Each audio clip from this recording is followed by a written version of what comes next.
Welcome to the All About Real Estate Marketing podcast. My name is Nina Doiron and I'm your host. If you're a real estate professional or investor, this is the podcast for you. I think you'll agree with me that a house is likely the largest financial asset for the majority of the population. And like any other product, it needs to be marketed in order to attract the right buyers so that it can sell faster and sell for more. So the objective of this podcast is really simple. It's to share with you the greatest marketing strategies and tactics in order to help you set your property apart from its competitors, and of course, ultimately to help you grow your real estate business. Hi there.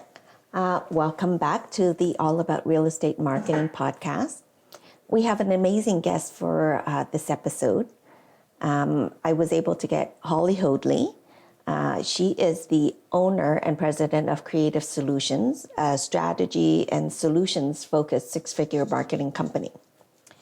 I met Hollie through sitting through one of her presentations, and she offered up some fantastic tips. I think it was Instagram tips at the time, which I immediately implemented when I got back to my office, and I loved it. I didn't even know that I was missing that.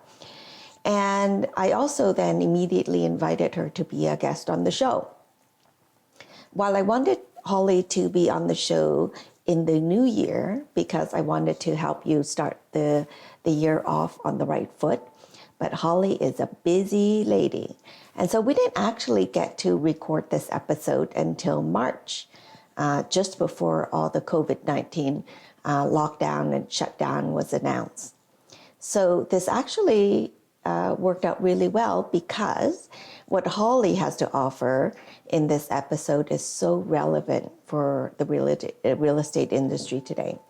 While we each do our part to physically distance ourselves, things are moving online and into the virtual world. But how do we engage and attract clients on the online platform, and how do we do it well? Well, let's listen now. Hey, Hollie, how you doing? Doing pretty good. Thanks for asking. Yourself? Yeah, very, very good. Thanks again for taking the time out of your busy schedule to join us on the podcast today. Let's start with, why don't you tell our audience a little bit about you and what you do and what your superpower is? Sure. So I own a company in Newmarket called Creative Solutions. We've been in business for about 6 years, coming up in July.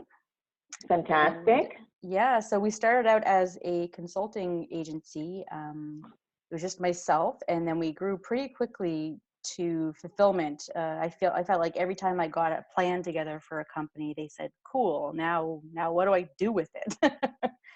So we started doing fulfillment. So we actually do website design development, graphic design, and what my superpower and specialty is in social media. So anything social media related, I'm your gal.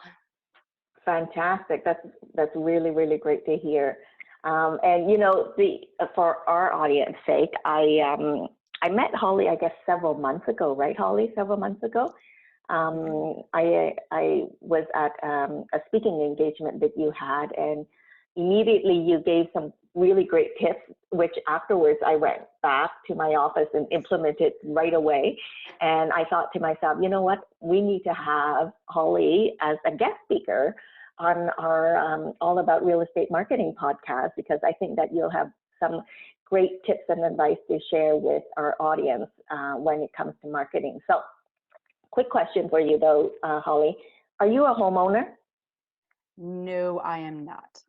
You're not a homeowner yet. It's coming, I'm sure of it.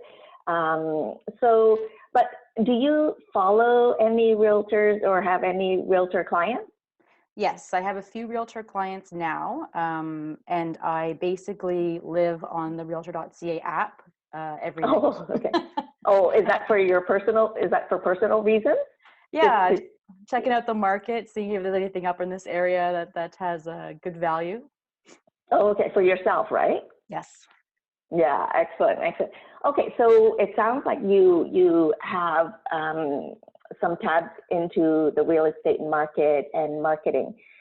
So, what do you say when you see stuff online right now? What do you see that are being done well and not so well when it comes to real estate marketing?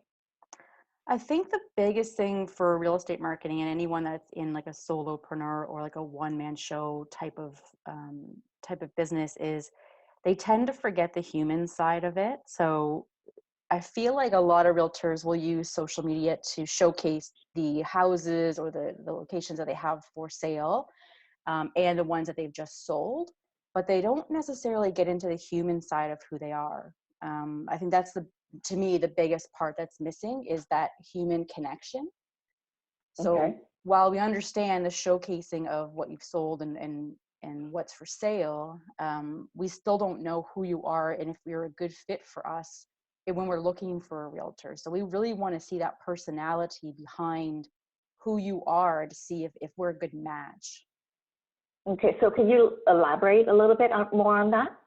Yeah, so I kind of see it as if you go into a networking situation. So if you're in person, you go and network, you're not going to really walk up to somebody and say, "Hey guys, I have a house for sale. Do you want to buy it?"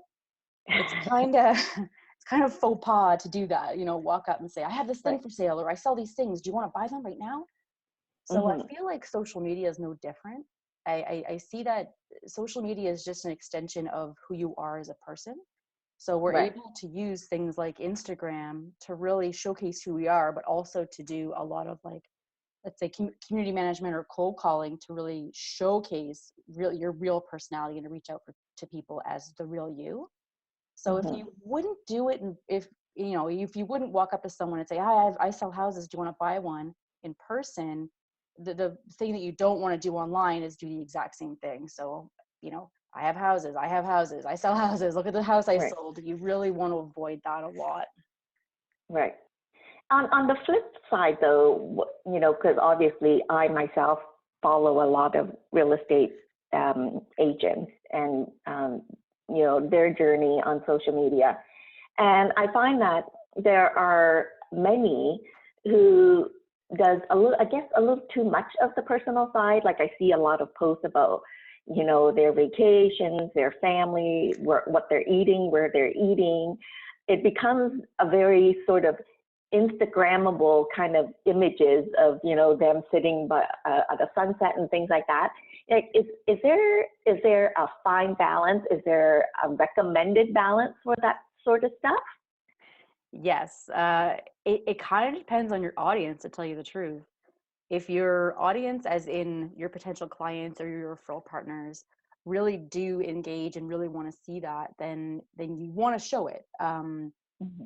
If you're showing too much food or too many dog pictures or pictures of your feet or whatever it is, and it's really detracting people from your accounts and who you are, and it's not a good Mm-hmm. match, they're definitely going to Mm-hmm. unfollow. So I kind of see it as being showcase who you really are. You want a mix of content. So the kind of content that you want to post is, which I call the 3 E's. Mm-hmm. You want to post stuff like educational posts, not just "this is what my food looks like." Mm-hmm. um, Entertaining stuff. So that I feel like that personal side has more of the entertaining factor to it. And Mm-hmm. then engaging, so asking questions. It could be a video of you asking a question, or it could just be a picture that you made in Canva asking a question. But if you can post those kind of 3 E's, you're able to then post something that you're actually selling. If you're posting too much of one of those 3 E's or too much of the sales post, then you're going to detract people anyway. They're going to get Right. annoyed and frustrated anyway. Okay. Um, but if your audience does want to see more of the entertaining stuff and they still are going to work with you, then that's the audience that you want to fulfill anyway. So it kind of depends on who your people are, where they're influenced, if they're influenced on social media in general, Mm-hmm. and how they react to the content that you're posting. Right. Right. Yeah, and I find that I struggle with that myself, right? Because I do post a lot of educational content.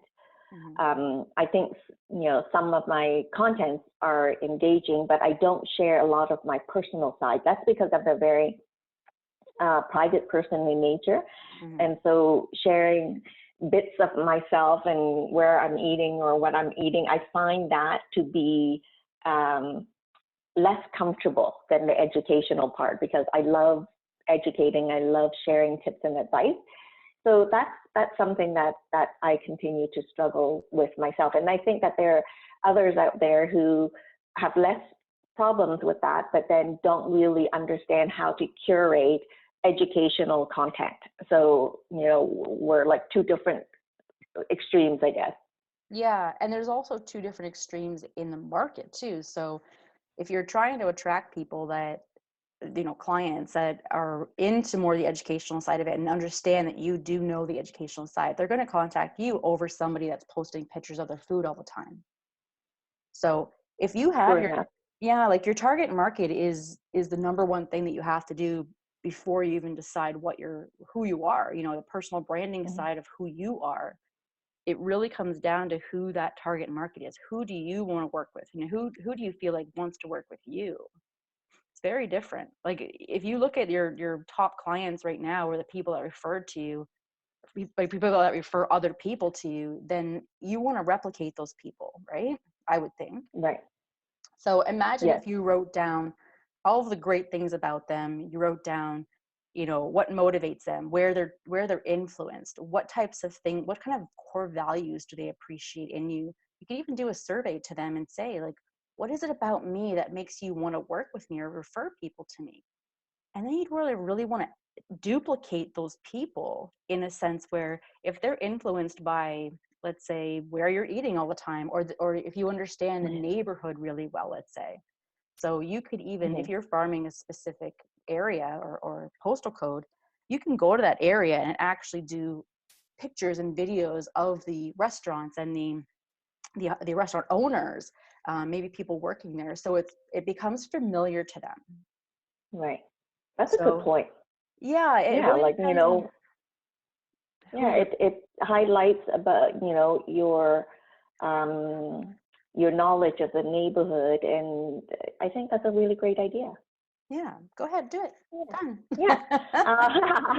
So now I know that you mentioned the 3 E's very briefly earlier. Can you speak a little bit more about that, just so that, I don't want our audience to miss it. I think because it's a really great tip. Yeah, for sure. The ones that are posting, mostly the selling and I sell this and we've had this for sale. That's the kind of stuff you want to just sprinkle in there. You can use Instagram stories very heavily for that. But when it comes to like your timeline and the content that people see when they visit your profile, when you're doing like the active community management, which we'll talk about as well, the content that they come back and see should be a mix of content. So the educational side, like Nina, you go and you curate your own information, a whole bunch of information as well. So when you look at who your target audience is, you think, what would those people like to know about? And what do I already know that I can share with them? Right. That is, invaluable information, because there's how many realtors in the GTA, like 52,000. What makes you special? What makes you different? It's the educational side of it. So you guys all know different things. It's just a matter of how you convey it now to the audience that is interested in working with you. Right. So, the educational side of it, you don't have to just come up with it top of mind. You can actually do a whole bunch of research. I'm sure your brokerage has some content as well. And then you just take your own spin to it. So you can do a video, you can write a blog, you can do, just a couple tips, like maybe on Tips Tuesday or Tuesday Tips. You can once a week, maybe that you can put an educational video or educational tip out there. Right. Yeah. When it comes, I do a Tip Tuesday as well. Perfect. I knew you would. It's perfect.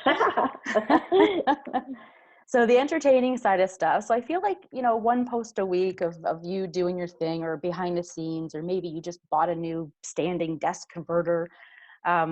Those kind of entertaining things get us in behind a little bit and behind the scenes, and really just showcase a bit more of who you are and what your core values are. If you're a churchgoer, maybe it's something that you're posting about that. What are those values that you really want to convey as a human to the people that are wanting to work with you, but they don't necessarily know how they can talk to you yet, or what you guys have in common. Okay, so the entertaining side is the personal side, like where you're eating, what you're seeing, your dogs, family, things like that. Is that what's considered entertaining? Yeah. So, I mean, to me, I Okay. wouldn't necessarily want to see what you're eating or what your dog looks like, because it's not really my jam. But, you know, Okay, I post up my dog because she's super cute. and I might go, wow, if it was something I'd be interested in as well, that's exactly what I would say. I'd be like, hey, Nina, that's cute. You know, your dog is super cute. What's their name? Like, you know, some sort of conversation starter. Absolutely. Yeah. It could be something where, you know, you're trying to choose an outfit for a staging, or maybe you're looking at two different couches when you're staging your house, and you post a picture, which is a little bit on the engaging side as well. Like, an ask a question. So behind the scenes stuff of, definitely as you're staging, maybe there's a virtual tour that you're going to do, something where you're going to walk through a place. It does lean a little bit on the sales side, but we get to see the behind the scenes and you as a person working in these environments to make it more familiar for us. Okay. And Excellent. then, the engaging side of it is really just asking questions. So even if it's an educational piece, you can ask a question to make them engage with you. Not really make, but encourage them to engage with your accounts. Right. So any questions? We had one client that had, let's say, this gnome, and every single house that they've ever staged, there was this gnome that they put in the place. And so they would make sure that there was pictures or videos, and it would be, you know, find the gnome, almost like a Where's Waldo. No, that's funny. So people would be looking for this gnome, waiting for it to appear. And then they're like, oh, I seen it. I saw it in video when you, less than 1 minute, I saw it, you know, like it was really a fun activity that they were doing. But the engaging side is really asking questions and getting more people engaged on your accounts. Right. Now, that's a really good point, you know, and I think that with the engaging type of post, it's really trial and error. Like I try to implement that in my business as well. You know, sometimes you get nobody responding, and then other times, like, you get a whole bunch of people responding. So there's a lot of trial and error when it comes to all these types of posts, right? There is, yeah. So that always also comes back to, like, who your target is, where are they motivated, and where they're influenced, and what other issues do they have? You know, like, if you're targeting families, for instance, like right now, you could be talking about a piece where March break has been extended for 3 weeks. Um, you know, something like that would be an educational piece where you're really helping them understand and navigate maybe the school system, or maybe there's a daycare down the street that you know is open in their area. Anything that you feel they might have as an issue, like maybe they have they need to relax more, or maybe they, you know, obviously, like parents, they always need to relax. So it could be something where, you know, the top 3 teas that you can drink, or the top 3 tea houses in your area, and, you know, what teas that you've tried that were actually relaxing. You know, anything that you can really get into the persona and the people behind who you're trying to target, that would be beneficial. Yes.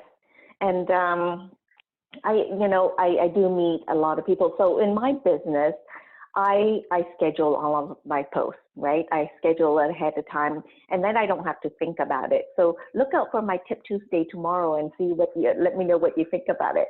But I do meet, you know, with a lot of real estate agents, and I do talk to them, and finding content or curating content, I think they find it a bit of a challenge.